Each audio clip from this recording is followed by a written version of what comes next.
يأمرون بالمعروف وينهون عن المنكر ويقاتلون أهل الفتن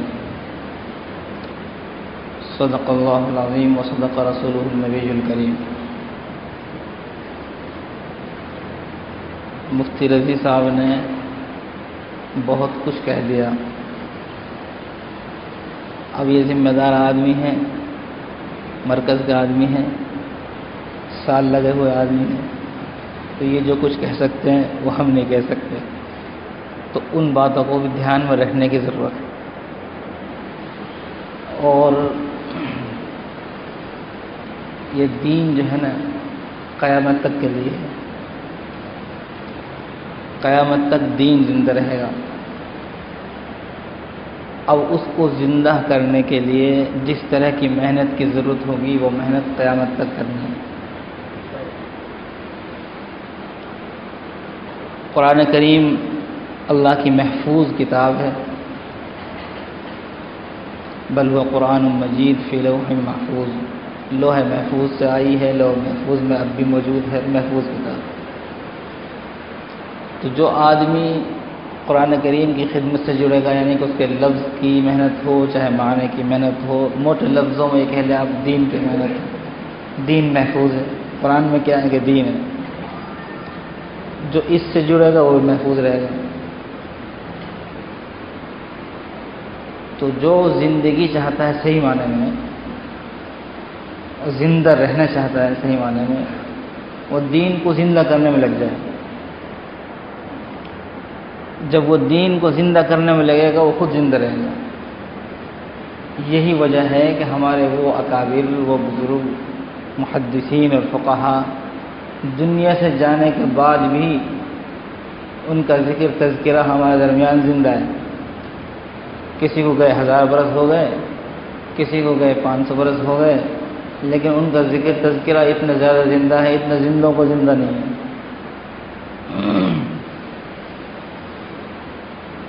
مختلف قسم کی ضرورتیں اور محنتیں درکار ہیں، وہ ہم کو کرنی ہوں گی۔ سورہ فاتحہ پڑھی میں نے اس لیے کہ یہاں کے حساب سے یہ مجلس فاتحہ ہے، ابتدائی مجلس ہے، اور انشاءاللہ یہ سلسلہ چلے گا انشاءاللہ۔ مختصر سا الگ تک، چونکہ نئے میں مقرر نہیں ہوں اور سب نئے ساتھی ہیں، تاکہ کوئی بات میرے ذہن میں آ جائے، اس لیے مختصر سے ترجمہ کرتا ہوں سورہ فاتحہ کا۔ کوئی بات ذہن میں آ جائے گی پھر کہہ دوں گا انشاءاللہ۔ الحمدللہ رب العالمین، تمام تعریفیں اللہ رب العالمین کے لیے۔ آپ حضرات اہل علم ہیں، جانتے ہیں، ایک دفعہ حضرت مفتی سعید صاحب پالن پوری نے سوال کیا تھا کہ سورہ فاتحہ کون سے پارے میں ہے؟ تو کوئی کہہ رہا ہے کہ جناب پہلے پارے میں، اور کوئی کہہ رہا ہے کہ 30ویں پارے میں۔ حضرت مفتی صاحب نے فرمایا نہ پہلے پارے میں نہ 30ویں پارے میں۔ قرآن کریم کے 114 صورتیں ہیں، جن میں پہلی صورت سورہ فاتحہ ہے۔ جس وقت قرآن کریم نازل ہوا تھا اس وقت پاروں کی تقسیم نہیں تھی، پاروں کی تقسیم تو بعد میں کی ہے، تاکہ جو لوگ ایک مہینے میں قرآن پاک پورا کرنا چاہیں وہ اس ترتیب سے پورا کر لیں۔ روز ایک پارہ پڑھیں گے تو مہینے میں ایک قرآن ہو جائے گا۔ تو سورہ فاتحہ کو کون سے پارے کے ساتھ رکھیں؟ تو سورہ فاتحہ کو کسی پارے کے ساتھ نہیں رکھا، کیونکہ سورہ فاتحہ کی حیثیت ایک مقدمے کی سی ہے۔ اگر پارہ کے ساتھ رکھیں گے تو وہ پارہ کا مقدمہ ہو جائے گا، جو کہ سورہ فاتحہ پورے قرآن کا مقدمہ ہے، اس لیے اس کو 30 پارے سے الگ لکھا۔ اس لیے آپ قرآن پاک کھولیں گے نا، سورہ فاتحہ لکھی ہوئی آئے گی، تو اس کے اوپر ایک طرف سورہ ایک طرف فاتحہ، یا سورہ فاتحہ اور اس کا آگے کچھ اور لکھا ہوا ہوگا، پارہ الف لام میم میں لکھا ہوا، آگے سے سورہ بقرہ کے اوپر الف لام میم لکھا ہوا ہے۔ اللہ تعالیٰ کے بہت سارے نام ہیں، وَلِلَّهِ الْأَسْمَاءُ الْحُسْنَى،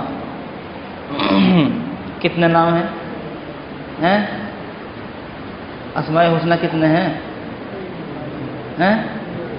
اسی لیے سوال کیا میں نے، تک آپ بولتے ہیں تو میں جہاں بھی پوچھتا ہوں لوگ بولتے ہیں 99 ایک روایت میں ہے 99 ایک روایت میں ہے کہ اللہ تعالیٰ ان للہ تبارک و تعالیٰ 99 اسما من احصاها دخل الجنہ وفی روایت من حفظها.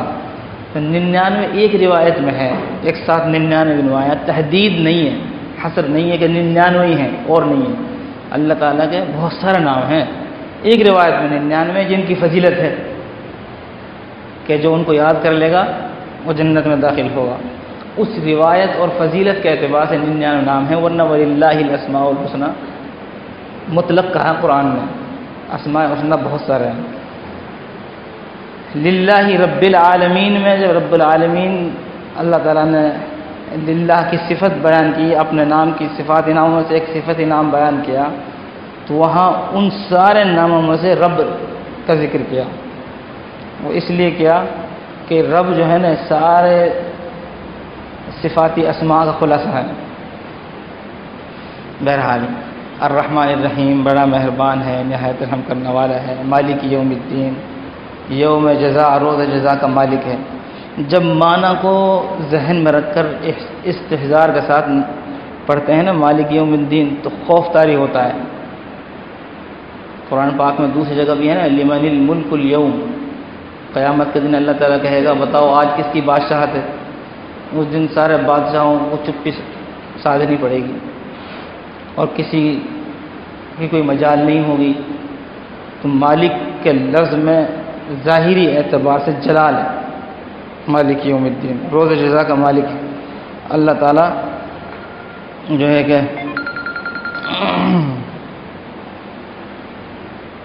بدلے کا دن ہے، انصاف کا دن ہے، جنت اور دوزخ کے فیصلے کا دن ہے. لیکن جب اور زیادہ غور کریں گے نا اس میں اور زیادہ غور کریں گے تو پھر اللہ کی ذات سے امید پیدا ہوگی. مالک یوم الدین روز جزا کا مالک ہے. ڈر سے لگتا ہے نہ معلوم کیا فیصلہ ہوگا، لیکن اللہ تعالیٰ نے یہاں مالک یوم الدین کہا. مالک اور قاضی میں فرق ہوتا ہے. قاضی صاحب بھی تشریف فرمائے. ایک تو قاضی یوم الدین تو روز جزا کے صرف فیصلہ کرنے والے نہیں، اللہ مالک ہے. قاضی کا مطلب تو یہ ہے کہ اس کے اوپر بھی کوئی ہے، اور قاضی کے سامنے جب فیصلہ جاتا ہے عدالت میں تو وہ فیصلہ گواہوں پر کرتا ہے. ادھر کی گواہی آئی ادھر کی گواہی آئی، دونوں طرف سے گواہی آئے گی اور اس کے حساب سے وہ فیصلہ کرے گا. یہ قاضی کو اختیار نہیں ہے کہ وہ اپنے مرضی سے کچھ فیصلہ کر دے، بلکہ وہ گواہوں کے بیان کے مطابق کرے گا. لیکن جب مسئلہ آتا ہے بادشاہ کے سامنے پیشی کا، جو مالک ہے، اور اللہ تعالیٰ تو مالک الملک ہے، مالک الملوک ہے، تو وہاں پھر شفاعت بھی ہے. گواہ تو ہیں ہی، اعمال تو ہیں ہی، اپنا کردار تو ہے ہی، لیکن وہاں شفاعت بھی ہے. حفاظ شفاعت کریں گے، علماء شفاعت کریں گے، شہید شفاعت کریں گے. تو اللہ تعالیٰ اس کا پابند نہیں ہے کہ گواہوں کے مطابق فیصلہ کرے. ایسا ہوگا کہ گواہی تو اس کو جہنم میں لے جانے والی ہوگی، لیکن چونکہ بادشاہ کے سامنے شفاعت چلتی ہے تو اللہ تبارک و تعالیٰ کے یہاں شفاعت ہے. انبیاء شفاعت کریں گے، شہداء شفاعت کریں گے، صدیقین شفاعت کریں گے، صالحین شفاعت کریں گے، حفاظ شفاعت کریں گے. اللہ فیصلہ فرمائے. تو مالک یوم الدین کو جب اس معنی سے پڑھتے ہیں تو رحمت کی طرف زیادہ دھیان لگتا ہے، امید بنتی ہے، خوف کم ہوتا ہے، امید غالب ہو جاتی ہے. ایاک نعبد و ایاک نستعین یہاں حصر کے ساتھ بیان کر دیا گیا کہ ہم عبادت بھی اللہ کی کرتے ہیں اور کریں گے اور مدد بھی اسی سے مانگتے ہیں. اہدنا الصراط المستقیم. اللہ سے دعا ہے اللہ تعالیٰ ہم سب کو، پوری امت مسلمہ کو، بلکہ پوری انسانیت کو صراط مستقیم پر چلائے. صراط الذین انعمت علیہم، ان لوگوں کا راستہ پر جو منعم علیہم ہے، جن پر انعام نازل ہوا ہے. قرآن کریم میں دوسری جگہ بیان کر دیا گیا من النبیین والصدیقین والشہداء والصالحین. اور ساتھ ساتھ یہ بھی کہا گیا وحسن اولئک رفیقا. اب میں اپنے موضوع پر آ جاؤں. اگر تقلید شرک ہوتی تو وہ حسن اولئک رفیقا نہیں ہوتا. تو حسن اولئک رفیقہ کہا ہے، تو تقلید تو جو ہے نا وہ حسین ہے، اس میں حسن ہے، کمال ہے اس میں، جبھی تو کہا ہے کہ حسن اولئک رفیقہ غیر المغضوب علیہم ولا الضالین، ان لوگوں کے راستے سے اللہ حفاظت فرمائے جو گمراہ ہیں، جن پر اللہ کا غضب نازل ہوا ہے۔ یہ سورہ فاتحہ جو ہے نا یہ ایسی صورت ہے جو حق و باطل کے درمیان فرق کرنے والی ہے۔ ایک طبقہ ایسے ملے گا جو توحید کا صحیح معنی میں قائل نہیں، وہ شروع کے حصہ کا مخالف ہے۔ ہم کہہ رہے ہیں ایاک نعبد و ایاک نستعین، اے اللہ مدد بھی آپ سے مانگتے ہیں، عبادت بھی ہم آپ کی کرتے ہیں۔ مفہوم عرض کر رہا ہوں، ترجمہ نہیں۔ وہ کہتے ہیں نہیں، اللہ سے بھی ساتھ ساتھ اللہ والوں سے بھی سب سے مانگو۔ تو ایک طبقہ یہاں سے الگ ہو جاتا ہے، دوسرا طبقہ یہاں سے الگ ہوتا ہے، اہدنا الصراط المستقیم صراط الذین انعمت علیہم، اے اللہ ہمیں تو صراط مستقیم پر چلا۔ صراط مستقیم کیا ہے؟ کہ اللہ کے وہ نیک بندے جو انبیاء ہیں، صدیقین ہیں، شہداء ہیں، صالحین ہیں، جس راستے پر وہ چل کر گئے ہیں اسی راستے پر ہم چلیں۔ لیکن ان کو یہ پسند نہیں ہے۔ اگر یہ موضوع نہ چھڑا ہوا ہو، الگ سے آپ ان سے بات کریں کہ امام ابو حنیفہ کے بارے میں ٹھیک ہے ان کو 3 حدیث یاد تھی یا 17 حدیث یاد تھی، یا ان کو کم علم تھا یا زیادہ علم تھا، اس سے ہٹ کر آپ یہ بتاؤ وہ نیک تھے کہ نہیں، یہ پوچھو تو فوراً کیا کہیں گے؟ نہیں متقی تو تھے، نیک تو تھے۔ تو ٹھیک ہے، اگر نیک تھے، صالحین میں شمار تھا، ہاں صالحین میں سے، ان کی عبادت کی کثرت وہ خود بیان کر دیں گے۔ اور پھر وہ کہتے ہیں کہ ہم کو امام ابو حنیفہ کا مخالف تھوڑی ہیں، تو رحمۃ اللہ علیہ ہم لگاتے ہیں۔ تو میں اب عبد منیب مان لیا، تو جب عبد منیب ہیں تو عبد منیب کے پیچھے چلنے کے لیے تو قرآن نے حکم دیا ہے، واتبع سبیل من اناب الی۔ تو سورہ فاتحہ میں جب آپ غور کریں گے تو اس سے اہل حق بالکل واضح ہو کر سامنے آ جائیں گے۔ اہل حق کی پہچان ہے کہ وہ توحید میں بھی کھڑے ہوتے ہیں، توحید میں بھی کھڑے ہوتے ہیں، اور اللہ کے نیک بندوں کے مخالف نہیں بلکہ ان کے نقش قدم چلتے ہیں۔ امام ابو حنیفہ رحمۃ اللہ علیہ سرتاج اولیاء ہیں، اس لیے سراج الامہ بھی ان کو کہا ہے، سراج الامہ حضرت کا لقب ہے۔ تو امام ابو حنیفہ رحمۃ اللہ علیہ کے پیچھے چلنا تو یہ انعام یافتہ لوگوں کے نقش قدم چلنا ہے۔ خیر، مستقل ایک عنوان نہیں ہے، آج ان حضرات نے یہاں جو جمع کیا ہے وہ ان کا مقصد یہ ہے کہ ہماری تھوڑی سی توجہ ہو جائے اور ہم توجہ دے کر اپنے علم سے جڑیں۔ دیکھیں، اگر ہمارے کام کو آپ دیکھیں گے تو 6 نمبر سے باہر نہیں ہے۔ 6 نمبر میں پہلے نمبر تو کلمہ کا ہے، اور دوسرے نمبر نماز کا ہے، اور تیسرے نمبر علم ذکر کا ہے۔ تو علم ذکر اتنا ہی تھوڑی ہے جتنا فضائل بھی لکھا ہے، استاد بھی تو ہے نا، مسائل بھی تو علم میں ہیں۔ اگر ہمارے کام کو دیکھیں گے نا تو 6 نمبر کے اندر ہے، یہ 6 نمبر کے باہر نہیں ہے۔ اس لیے کہ 6 نمبر میں اہم ترین نمبر تیسرے نمبر پر کیا ہے؟ علم ذکر ہے۔ اور علم سارا قرآن علم ہے، ساری حدیث علم ہے، سارا فقہ علم ہے۔ جتنے بھی حاصل ہو جائے سب کو حاصل کرنے کی کوشش کریں۔ ایک بات یہ بھی عرض کروں، یہاں کتابیں رکھی ہیں نا، یہ کتابیں 1% بھی نہیں ہیں، 1% بھی نہیں ہے۔ آپ دیکھیں ہمارے اکابر نے، ہمارے علماء نے، بالخصوص احناف نے کیسی علم کی خدمت کی ہے کہ کتب خانے بھرے ہوئے ہیں۔ ایک دفعہ میں یہ غور کر رہا تھا کہ 1920 سے لے کر 1950 تک کا جو دور ہے بہت ہنگامی دور ہے۔ آزادی کے لیے کتنی جد و جہد کی، کتنی محنت کی، کتنی بھاگ دوڑ کی، اور اس کے بعد بھی کہاں امن رہا ہے، بڑی مشکل سے جا کر۔ لیکن حضرت مولانا علی میاں صاحب رحمۃ اللہ علیہ کی زندگی دیکھو آپ، اسی درمیان ہے، سارا کام اس درمیان کیا ہے کہ ہنگامے بھی ہوئے ہیں اور آزادی کے لیے جنگیں بھی ہوئی ہیں، ملک بھی آزاد ہوا ہے، اور ایک کتب خانہ لکھ گئے۔ اس دور میں کتب خانے لگ گئے. تو ہمارے علماء تو علم سے اتنے زبردست جڑے ہوئے تھے کہ ان کی وراثت کتنی زبردست ہمارے پاس موجود ہے، اور ایسے ہنگامی دور میں انہوں نے خدمات انجام دی. اگر دعوت تبلیغ کی لائن سے آپ دیکھیں تو حیات الصحابہ کو چھوٹا موٹا کارنامہ نہیں ہے، حیات الصحابہ بہت بڑا کارنامہ ہے.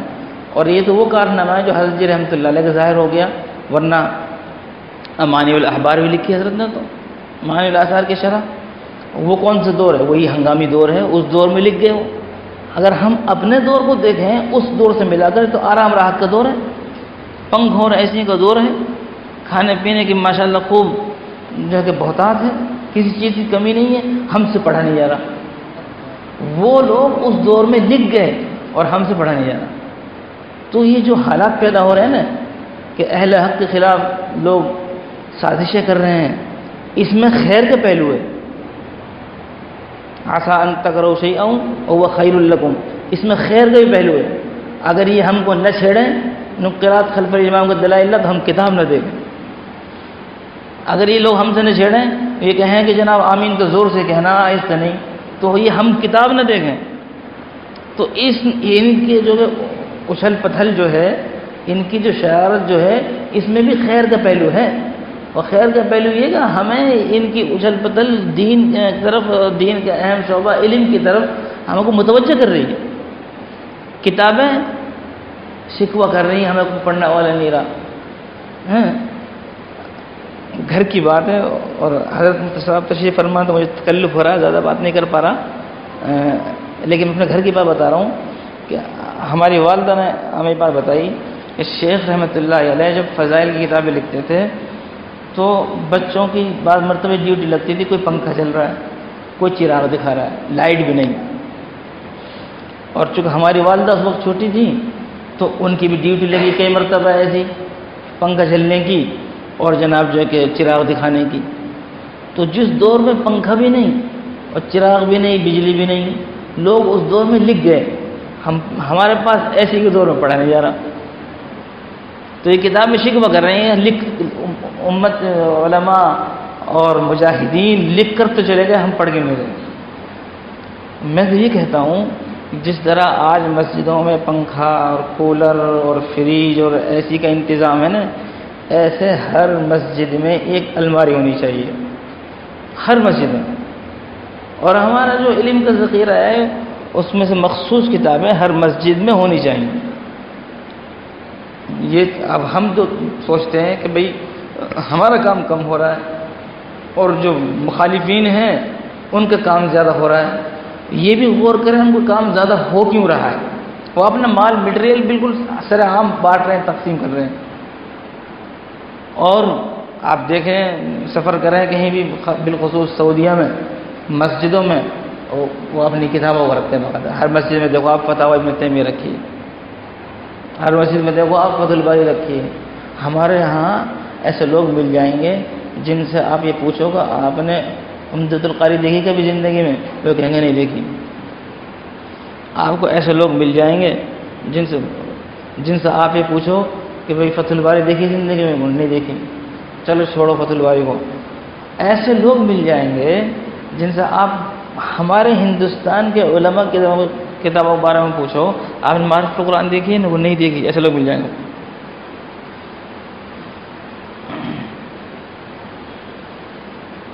تو ضرورت اس بات کی ہے کہ ہم بھی اپنے مٹیریل کو عام کریں ہر مسجد میں.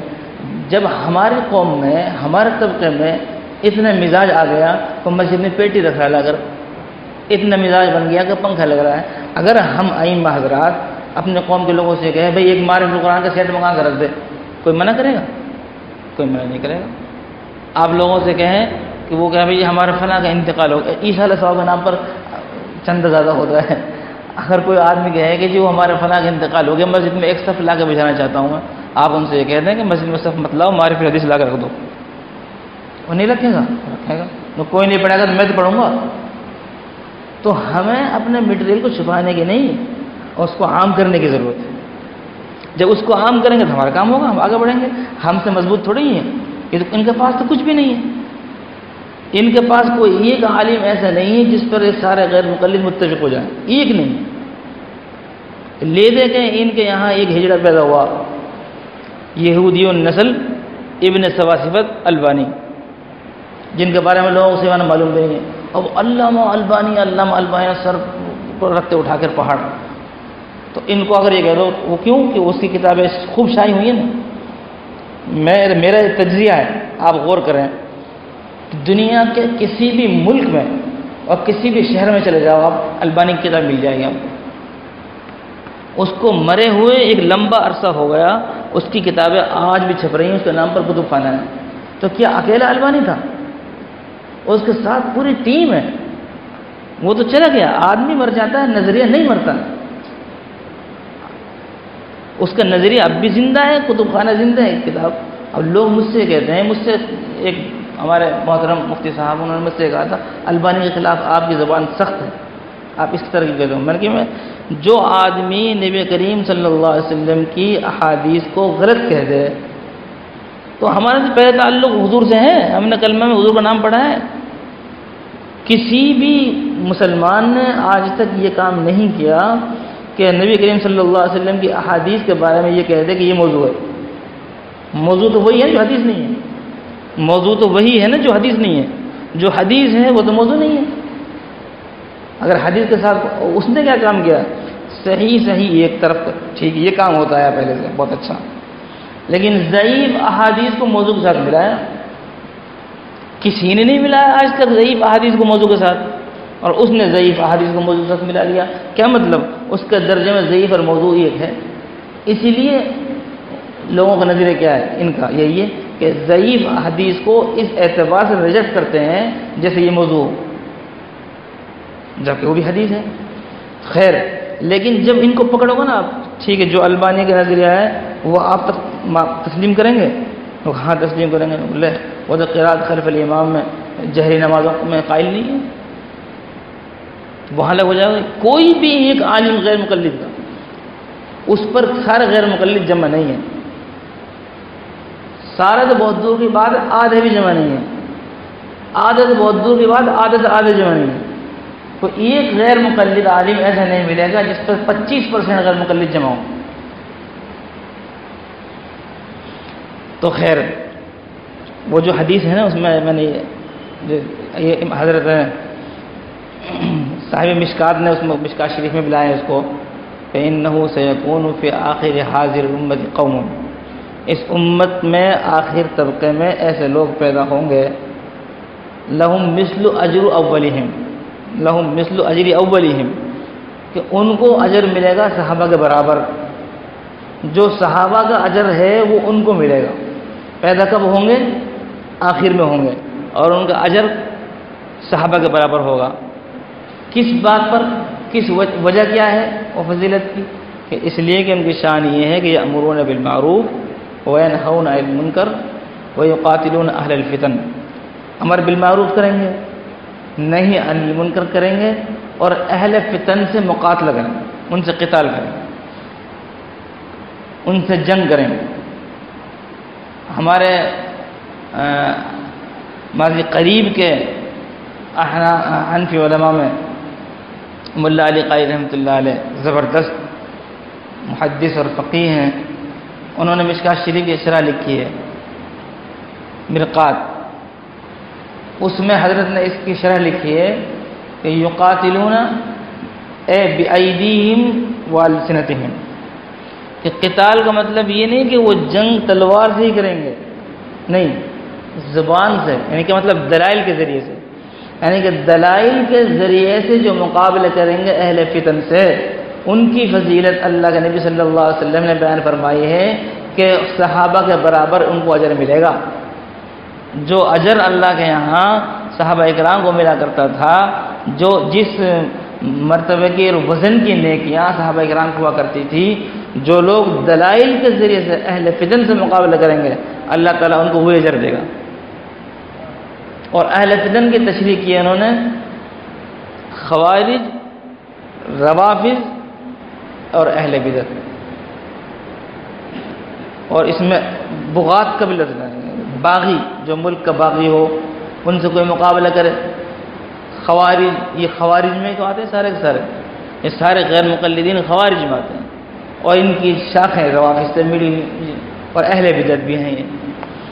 تو خلاصہ یہ ہے کہ الحمدللہ اللہ کرم اس کا احسان یہ ہے کہ ہم وارثین ہیں علماء کے۔ ہمارے علماء وراثت میں بہت بڑا کتب خانہ چھوڑ کر گئے ہیں، اور ہمارے علماء وہ ہیں جن کو یہ بھی صالحین مانتے ہیں، اور ہمارے پاس دلائل اور علم کی کمی نہیں ہے۔ کتب خانے کے کتب خانے موجود ہیں، صرف ان کو جو موقع مل گیا وہ اس لیے مل گیا کہ ہم نے کتابوں کو دیکھنا چھوڑ دیا، ہم نے دلائل کو پڑھنا چھوڑ دیا، ہم نے علم سے رشتہ کمزور کر لیا۔ ہم نے یہ سمجھا کہ موٹی موٹی سی 2-4 بات سن لیں، سیکھ لیں، بس کافی ہے۔ جب ہمارا رشتہ علم سے کمزور ہوگا تو اہل فتن ابھریں گے، جب ہمارا رشتہ علم سے مضبوط ہوگا تو یہ خود بخود اپنی موت آپ مر جائیں گے۔ تو آج جو صورتحال ہے اس کی سخت ضرورت ہے کہ ہم مسائل کی طرف بھی دھیان دیں۔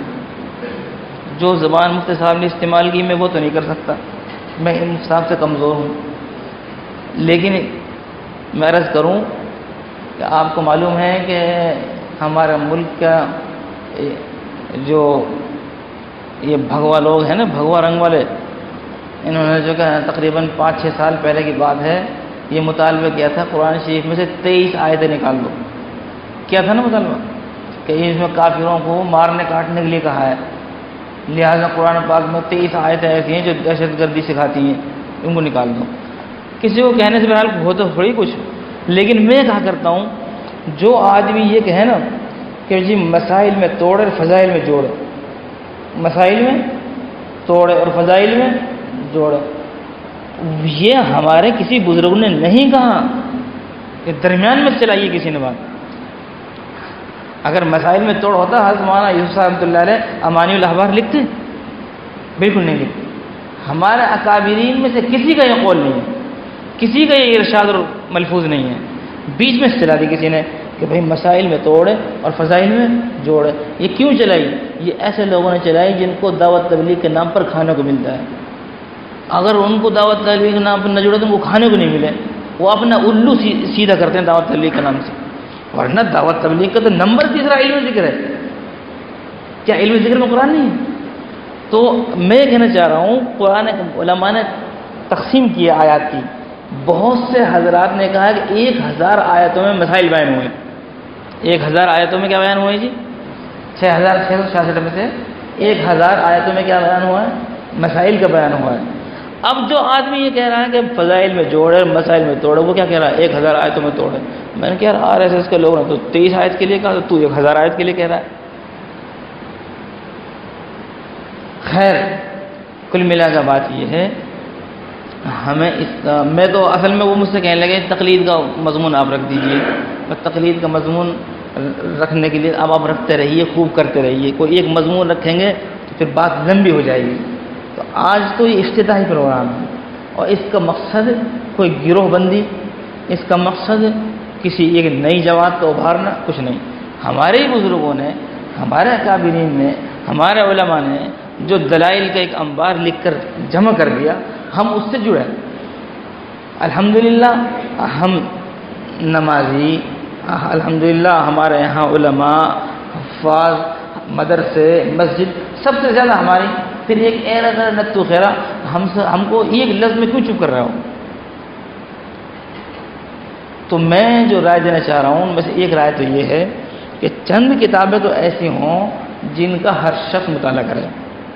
میں نے اپنے یہاں بھی جس چیز کو سب سے زیادہ کا مقدم ان میں ایک نماز پیغمبر ہے، سب ساتھی جانتے ہیں جتنے بھی ہم سے جڑے ہوئے ہیں کہ نماز پیغمبر مستقل ایک مطالعے میں رہے۔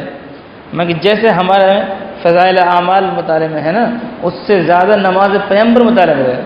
کیوں؟ چھوٹی کتاب ہے اور سب سے زیادہ نماز کے مسائل یہ چھیڑتے ہیں، اور نماز سے متعلق اکثر چیزیں اس میں آ گئی۔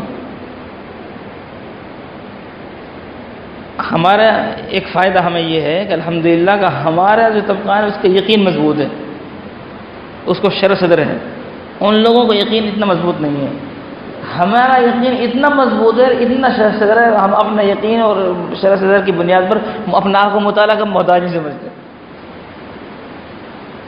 تو یہ بے فکری تک حد تک پہنچ جاتی ہے بات بعض مرتبہ جو ہے. اور یہ جو ہے نا غیر مقلد، کسی بھی ایک ٹاپک پر آپ ان کو پکڑ لو، یہاں تجربہ کار ساتھی موجود ہیں، ہمارے شہاب الدین بھائی ہیں، حسین بھائی ہیں، ان سے آپ پوچھ 5 منٹ سے زیادہ ایک موضوع پہ نہیں ٹکے گئے. 5 منٹ میں نے بہت زیادہ بولا ہے، 5 منٹ بہت زیادہ کہ میں نے کہہ دیا ہے، 5 منٹ سے زیادہ ایک موضوع پر نہیں رکیں گے. مثال کے طور پر یہ آپ سے کہے کہ سینے پر ہاتھ باندھنا ضروری ہے نماز کے اندر اور صحیح روایت سے ثابت ہے، آپ تھوڑا سا فوراً میں آ کر بول دیں کہ صحیح روایت ہے تو فوراً نرم ہو جائے گا. ہاں روایت حدیث مجھے تو کہاں بخاری میں، بخاری میں کہاں حدیث کی کتاب میں ہے، تو مطلب فوراً وہیں سے ڈھنول ہو جائے گا. دکھا تو بخاری میں کہاں ہے، وہ دکھائے گا نہیں، بخاری کا کیا سسٹم ہی نہیں ہے. تو آپ ذرا سے فوراً میں آ کر سوال کریں گے وہی ڈھلمل ہو جائے گا. اس سے بہتر تو ہمارا ساتھیوں کا یقین اور مضبوط ہے، اور جلدی سے وہ نہیں ٹوٹتا ہے. یہ دعوت تبلیغ میں جو ہمارے ساتھی بیان کرتے ہیں نا، یہ کبھی کبھی عجیب عجیب مثال دیتے ہیں. ایک دفعہ ہمارے ایک ساتھی بیان کر رہے تھے تو بات تو بڑی عجیب سی کہی انہوں نے، لیکن وہ غیر مقلدین میں فٹ ہو گئی. کیونکہ دیکھو علم کی جو قسم ہے نا، ایک تو علم الیقین ہے کہ کسی چیز کا مضبوطی کے ساتھ علم ہو، ایک ڈھلمل یقین ہے. کیا کہہ رہا ہوں؟ ایک ڈھلمل یقین. تو اس پر جو مثال دی انہوں نے، چونکہ ظاہر سی بات ان کو تو اصل مقصد تقریر کرنا ہوتا نہیں ہے، ذہن بنانا مقصد ہوتا ہے. تو اس نے مثال بھی عجیب دی. اس نے یہ کہا کہ جو گدھا ہے نا، گدھا جو پہلے ایک لمبی آواز نکالتا ہے، اس وقت اس کے ذہن میں کوئی مقدمہ قائم ہوتا ہے اور کسی بات کے لیے کہتا ہے کہ ہاں ایسے ہی ہے، ہاں ایسے ہی ہے. تو دوسرا گدھا پوچھتا ہے اس سے کہ ایسے ہی ہے، پھر وہ جلدی ایسا ہے کہ نہیں ہے، ایسا ہے کہ نہیں ہے، ایسا ہے کہ نہیں ہے. اس نے اس انداز سے بول کر دکھایا جیسے وہی بول رہا ہوں، بالکل آواز میں آواز ملا دی. تو غیر مقلدین پہ بات ایسی فٹ ہو رہی ہے. کسی بھی ایک مضمون پر اگر آپ کا سامنا کرے کھڑا ہوتا ہے نا، قرات خلف الامام پر آ جاؤ یا آمین پر لے آؤ، کسی بھی چیز پر لے آؤ، تو ایسے ہی رکھے گا آگے سامنے بات کو، آپ اس کو پکڑ لو ایسا ہے تو وہیں سے کمزور ہو جائے گا. اگر آپ میں آگے پاس ایک دلیل ہوگی نا وہیں سے اس کا علاج ہو جائے گا. ہم آج جو ہے یہاں بیٹھ کر یہ سمجھیں کہ اس امت کی خدمت علم کے راستے سے، یقین کے راستے سے، عمل کے راستے سے ہم سب کی ذمہ داری ہے. ایک آدمی یقین کے ساتھ نماز پڑھے گا تو اس کا اجر کچھ اور ہوگا، اور ایک آدمی یقین کی صفت سے ہٹ کر نماز پڑھے گا اس کو کیا اجر کو اجر ملے گا. اسی لیے نیت بعض علماء کے نزدیک فرض ہے، نافیہ نہیں ہے ہر عمل میں، لیکن شافعی یہاں وضو میں بھی نیت فرض ہے. وہ کیوں فرض ہے؟ اسی لیے فرض ہے کہ جب آدمی بغیر نیت کے وضو کر لے گا تو اس کا اجر پر دھیان نہیں ہوگا، وہ بات پیدا نہیں ہوگی. لیکن جب شروع سے ہی وہ نیت کر کے ایک عمل کرے گا تو اس کا اثر کچھ اور ہوگا. تو ہمیں اس وقت ضرورت ہے تھوڑا سا فورم آنے کی. ہمارا مد مقابل انتہائی کمزور ہے، مضبوط نہیں ہے، لیکن جو ہماری حالت ہے اس اعتبار سے مضبوط ہوتا جا رہا ہے. اس اعتبار سے وہ کبھی نظر آ رہا ہے، اور ان کی محنت ہم سے بہت زیادہ آگے بڑھی ہوئی ہے. اور ہم اگر ذرا سی محنت کر لیں گے تو ہمارا طبقہ بھی بڑا ہے، ہماری مسجدیں بھی زیادہ ہیں، ہمارے مدرسے بھی زیادہ ہیں. میں تو ایک عام آدمی سے کہتا ہوں کہ نبی کریم صلی اللہ علیہ وسلم کا سب سے بڑا معجزہ علم ہے. سب سے بڑا معجزہ کیا ہے؟ علم. عمل نہیں ہے. سب سے بڑا معجزہ کیا ہے؟ علم. اس لیے ایسا ہو سکتا ہے کہ امتی بظاہر عمل میں زیادہ ہو، جیسے کہ حضور پاک صلی اللہ علیہ وسلم ایک حج کیا، امتی ایسے مل جائیں گے 10 حج کیے، لیکن اس کے 10 حج حضور کے ایک حج کے برابر نہیں ہو سکتے. اب یہ بظاہر بھی کیوں بڑھ رہا ہے؟ اس لیے کہ حضور صلی اللہ علیہ وسلم کی اصل وراثت، آپ کا اصل معجزہ، آپ کی اصل نسبت عمل کی طرف نہیں علم کی طرف ہے. قرآن کا نزول حضور پاک صلی اللہ علیہ وسلم کے پاس ہے. تو حضور پاک صلی اللہ علیہ وسلم کو پھر وارث کون ہے؟ علماء ہیں. عاملین نہیں ہے، علماء ہیں. ان العلماء ورثۃ الانبیاء. ان کو کہا گیا ہے. شہداء کو بھی نہیں کہا گیا وارثین انبیاء، علماء کو وارثین انبیاء کہا گیا، اس لیے کہ آپ صلی اللہ علیہ وسلم کی سب سے بڑی اونچی صفت کیا ہے؟ علم ہے. اب وارثین کہاں ہیں؟ ظاہر سی بات ہے سب سے زیادہ علماء ہمارے طبقہ میں ہیں، سب سے زیادہ حفاظ ہمارے طبقہ میں ہیں، پتہ چلا حضور پاک صلی اللہ علیہ وسلم سے صحیح نسبت تو ہماری ہے. ان کے یہاں لیتے کون ملے گا؟ کوئی ماسٹر ملے گا، کوئی ڈاکٹر ملے گا، کوئی انجینئر ملے گا. ہاں ایسے لوگ ملیں گے جو ان کو لے کے چل رہے ہیں، امامت کر رہے ہیں. ہمارے یہاں آپ کو دیکھا کہ عام سے عام چھوٹی سے چھوٹی جگہ بڑے سے بڑے مفتی مل جائیں گے. آپ عام کی چھوٹی سے چھوٹی جگہ بڑے سے بڑے قاری اور حافظ مل جائیں گے. تو طبقہ ہمارے پاس ہے. تو آج کا اصل مقصد یہ ہے کہ ہم اس طرف توجہ کریں، اور جو ساتھی ہمارے ایسے ہیں جو ماشاءاللہ مطالعہ کرتے ہیں، ان سے لوہا لیتے ہیں، ان کے ساتھ دیں. ساتھ دینا کیا ہے بھائی؟ وہ زیادہ سے زیادہ اتنا کہے گا کہ میرے ساتھ چلو، وہ ساتھ چل دیں. فلاں آدمی ملاقات کی لے رہا ہے، سے بات کرنے 2-4 آدمی ساتھ بڑھ جائے.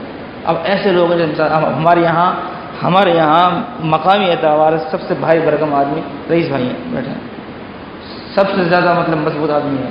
اب جہاں رئیس بھائی بیٹھ جائیں وہاں پوری طاقت و قوت آپ کے ساتھ میں، تو اتنا ساتھ دینا بھی کافی ہے. اور یہ سب ہمارا کام. اگر ہم نے دھیان نہیں دیا تو یہ جو سارا طبقہ ہمارے پاس ہے نا، یہ سب ادھر چلے جائے گا، سب ادھر چلے جائے گا. اس لیے کہ وہ تو سکیرنے میں سمیٹنے میں لگے ہوئے ہیں. جب ہمیں یہ پتہ چلا کہ ناگوری کھو میں غیر مقلدین نے مسجد کے لیے جگہ خرید لی ہے اور مسجد بن رہی، تو ایمانداری کے بعد میں اللہ کے گھر میں بیٹھ کے بات کر رہا ہوں، مجھے ناگوری کھو والے پر اتنا یقین تھا، مجھے یہ بھروسہ تھا کہ یہاں مسجد نہیں بنے گی. بالکل بے فکر کہ یہ ہو ہی نہیں سکتا ناگوری کھو میں مسجد میں آنا. یہ مضبوط لوگ ہیں، جری لوگ ہیں، باہمت لوگ ہیں، لیکن ہماری غفلت کی وجہ سے اور توجہ نہ ہونے کی وجہ سے مسجد بن گئی. اب جس پہلے زمانے میں لوگ بد دعا دیا کرتے تھے نا، اللہ تعالیٰ بد دعا دینے کی عادت سے ہماری حفاظت فرمائے. جو آدمی یہ کہے نا کہ رد غیر مقلدیت پہ کام کرنے کی ضرورت نہیں، اس کو اتنا کہہ دو کہ تمہاری اولاد میں کوئی غیر مقلد ہو جائے، اس کو پتہ چل جائے. میرے ساتھ ایسے لوگوں میں خود میرے ساتھ چلا ہوا ہے جو مجھ سے یہ کہتے تھے اس ٹاپک پر کام کرنے کی ضرورت نہیں، ان کے گھر میں غیر مقلد ہوگی. اور جب غیر مقلد ہوگا نا، اب وہ وہی مل جا رہا ہے کہ جو صاحب یہ ہو گیا. تو اس وقت کیا سوچا تھا تم نے؟ آج کی ذرا سی توجہ بہت بڑا کام کر جائے گی. اور پھر علم ہونا خطا کی تھی سجنوں سے زیادہ پائی، اور پھر ذرا سی خطا بہت زیادہ نقصان دہ ثابت ہوگی. اس لیے کوئی خاص مضمون بھی نہیں رکھ سکا میں، اور نہ کوئی ٹاپک نہ کوئی مسئلہ رکھ سکا. بس یہی عرض کر رہا ہوں کہ اس طرف دھیان دیں، توجہ دیں، اجتماعیت بنائیں. ہر غیر نتو خیرے کو بھی کتاب نہیں پکڑانی، لیکن ساتھیوں کو اسپیشلسٹ بنانا ہے. جس آدمی کے اندر صلاحیت دیکھو مطالعہ کر سکتا ہے، علم کی بات سمجھ سکتا ہے، اس کو لے کے بیٹھو اور وقت طے کرو. جس طرح ہمارے یہاں صبح ناشتہ کا وقت ہے، دوپہر میں اور شام میں کھانے کا وقت ہے، ایسے ایک وقت مطالعہ کا طے ہونا چاہیے. علماء اکرام سے خاص طور سے رابطہ رکھنے کی ضرورت ہے. اس دور میں نئے نئے فتنے پیدا ہو رہے ہیں. کیا کیا فتنہ گیا، اور شکیل بن حنیف کا فتنہ چل رہا ہے. آپ لوگوں کو معلوم نہیں ہے، رمضانوں میں شکیل بن حنیف کا پورا ایک گروہ جے پور میں رہا ہے، اور انہوں نے جے پور میں 1 ٹرک کپڑے تقسیم کیے ہیں. کتنے؟ 1 ٹرک. ہمارے 2 ساتھی مل کر آئے، ملاقات کر کے آئے. شکیل بن حنیف وہ ہے جس کے لیے دارالعلوم سے بھی اور ہندوستان کے بڑے بڑے اداروں سے زندیق اور کافر اور مرتد ہونے کا فتویٰ لگ گیا. اس نے پہلے دعویٰ کیا تھا مہدی ہونے کا. میں عید کے موقع پہ دلی گیا اور پھر وہاں گیا اوکھلا میں اس آدمی سے مل کر آیا جس نے شکیل بن حنیف کو مار کر اوکھلے سے نکالا ہے. وہاں جو ہے نا، اس نے اپنا کام شروع کیا تھا اوکھلے سے، اور وہاں وہی کھلانا پلانا. پہلے اس نے دعویٰ کیا تھا مہدی ہونے کا، کہ میں مہدی ہوں، پھر دعویٰ کر لے گی عیسیٰ علیہ السلام ہونے کا. اور عجیب جو ہے اس نے کہا نزول کا جو معنی میں تحریف کر کر پیدا ہونا نہیں. تو یہ جو ہمارا عام ساتھی ہوتے ہیں نا، جو جسم مضبوط ہوتے ہیں، ان کو ساتھ لگانے کی ضرورت ہے. یہ ضروری نہیں ہر جگہ علم کام کرے گا. حضرت شیخ ہند رحمۃ اللہ فرمایا نا کہ مولوی صاحب دلیل 4 نہیں 5 ہیں. پھر فرمایا کہ 5ویں دلیل چاند کا جوت ہے. 4 تو ہیں ہی، 5ویں دلیل کیا ہے؟ تو یوسف بھائی نام ہے ان کا، اوکھلے میں رہتے ہیں. انہوں نے مجھ سے بتایا کہ مولوی صاحب کہ میں نے پٹائی کر کے میں نے نکالا ہے اور دوبارہ اوکھلے میں قدم نہیں رکھ سکتا ہوں. تو میں نے بھی یہ کہا تھا میں کہ بھائی یہاں کچھ لوگ اگر مل جائیں تو بعد میں کر لیں گے علم کی باتیں، تو پہلے 2 4 ان کا جوت لگا دیں. لیکن ہماری غفلت کی انتہا دیکھیے کہ رمضانوں میں انہوں نے یہاں کرائے پر مکان لیا اور اس میں انہوں نے 1 ٹرک کپڑے تقسیم کیے، اس کے علاوہ خوب کھجور اور افطاری تقسیم کی، اور ہماری عوام کھانے کے نام پر آپ کہیں بڑا سے بڑا جس آدمی نے ہم کو لوٹا ہو، کھسوٹا ہو، اور جس پارٹی نے ہمارا قتل کیا ہو.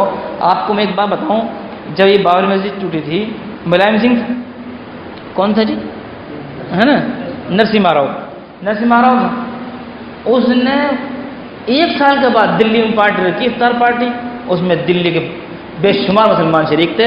ایسے 2 وہاں کے اماموں کو جانتا ہوں میں جو جناب اس میں جس نے دعوت نامہ تقسیم کیے تھے نرسمہا راؤ کو. تو ہماری قوم کو تو کھانے پینے کے نام پر آپ کہیں بھی جمع کر رہے ہو. اگر ان سے آپ کوئی آدمی جس نے تو مہدی ہونے کا دعویٰ کیا ہے، اس نے تو جگہ عیسیٰ ہونے کا دعویٰ کیا ہے، اگر کوئی آدمی آج یہ دعویٰ کر لے میں خدا ہوں اور وہ کھلائے پلائے، لوگ اس کو مان لیں گے. آپ اس بات کو برا مت سمجھیں. اگر کوئی خدا ہونے کا دعویٰ کرے لوگ اس کو مان لیں گے. دجال کیا کہے گا؟ دجال بھی تو یہی کہے گا نا، وہ خدا ہونے کا دعویٰ کرے لوگ مان لیں گے اس کو. اس لیے آج کے دور میں بہت زیادہ چوکنا ہونے کی ضرورت ہے. ہمیں اپنے ایمان اعمال کے ساتھ ساتھ اپنے پورے طبقے کی، پورے انسانیت کے ایمان اعمال کی فکر کی ضرورت ہے. الحمدللہ اللہ کا لاکھ لاکھ شکر کرم احسان ہے کہ آج چپے چپے پر ہمارے پاس علماء موجود ہیں، ایک سے ایک صلاحیت مند ایک عالم موجود ہے. کسی بات کی رہنمائی کی ضرورت ہو ان سے رابطہ کریں، مسئلہ معلوم کریں. کل عشاء میں میرے پاس ایک آدمی کربلا سے ہے، دعوت تبلیغ سے جڑا عمر صاحب، دعوت تبلیغ سے جڑا ہوا، 4 مہینے لگے ہوئے، مقامی کام پہ جڑا ہوا. آج بھی اس کی روزانہ کی 2.5 گھنٹے کی محنت ناغہ نہیں ہوتی ہے. اور وہ شکیل بن حنیف کے ایک شاگرد سے بیعت ہو گیا، اور وہ مانتا اس کو کہ جو عیسیٰ علیہ السلام تو آ گئے. تو کل عشاء میں وہاں جو نور مسجد ہے اس کے امام صاحب نے اپنے بھائی کو بھیجا کہ ان سے بات کر لیں گے. میں کہا بالکل بات کر لیں گے، آپ لاؤ ان کو. تو اس لیے بہت زیادہ سخت ضرورت ہے، ورنہ ہم کو تو یہ دھوکہ رہے گا کہ ہمارا طبقہ بہت بڑا ہے، اور جب موقع آئے گا پتہ چلے گا ہمارا سارا طبقہ چلے گیا. اس لیے نہ کرتے کرتے بہت کچھ باتیں ہو گئی. اللہ تبارک و تعالی ہم سب کو صحیح معنی میں عمل کی توفیق عطا فرمائے. مفتی صاحب سے درخواست ہے نصیحت فرما کر دعا فرمائیں.